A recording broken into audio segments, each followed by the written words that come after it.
Ο ήλιος χαρίζει απλόχερα τις πρώτες πρωινές ακτίνες του πάνω στη γη. Οι μοναχοί έχουν ξυπνήσει από νωρίς και έχουν εδώ και ώρα ξεκινήσει τα διακονήματά τους.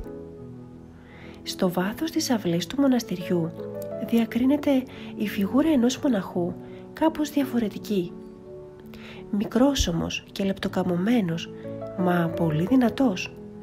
Κάθε του κίνηση σβέλτη, έτοιμος να εκτελέσει με προθυμία και χωρίς γογγισμό κάθε διακόνημα. Πρόκειται για τον μοναχό Θεόδωρο, που έχει εγκατασταθεί εδώ και λίγο καιρό στο μοναστήρι. Εκεί κοντά υπάρχει μια μικρή λίμνη που τροφοδοτεί το μοναστήρι με νερό. Ένα νέο όμως που έχει διαδοθεί τον τελευταίο καιρό έχει τρομοκρατήσει όλους. Στη λίμνη πια κανείς δεν τολμά να πλησιάσει, καθώς έχει εγκατασταθεί εκεί ένα φοβερό ερπετό που σκορπά τον δρόμο στους περαστικούς. Ένας κροκόδιλος παραμονεύει κρυμμένος κάτω από το νερό ή μέσα στη βλάστηση στην όχθη της λίμνης. Αναστατωμένοι λοιπόν οι μοναχοί διαφωνούν για το ποιος θα είναι ο επόμενος που θα πλησιάσει στη λίμνη να φέρει νερό. Ο γέροντας, βλέποντας την απροθυμία και τη δειλία τους, απευθύνεται στο μοναχό Θεόδωρο, στο οποίο το πρόσωπο διακρίνει καθαρά την ταπεινότητα και τη θεία χάρη που τον περιβάλλει.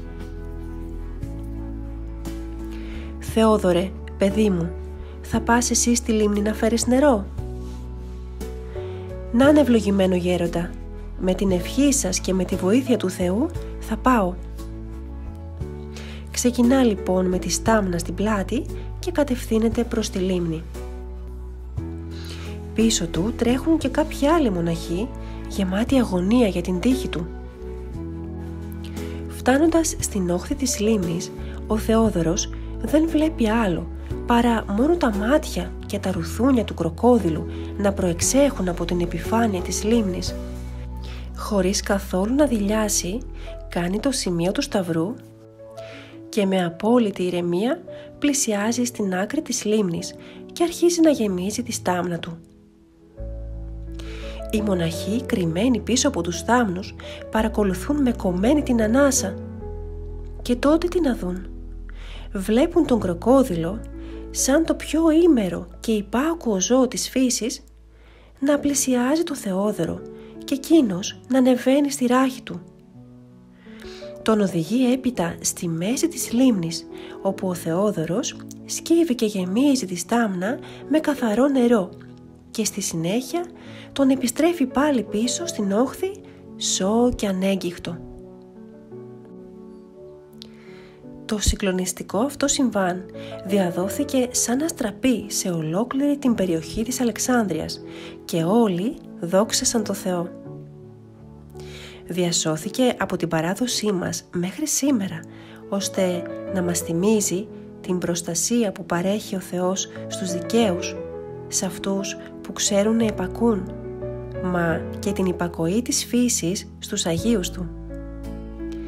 Ο μοναχός Θεόδωρος δεν είναι άλλος από την Αγία Θεοδόρα, η οποία, για να μην την αναγνωρίζουν, αναγκάστηκε να ασκητεύει εκεί ως άντρας μοναχός, ώστε να μπορέσει να εκπληρώσει τον πόθο της καρδιάς της, να αφοσιωθεί ολοκληρωτικά στο Θεό.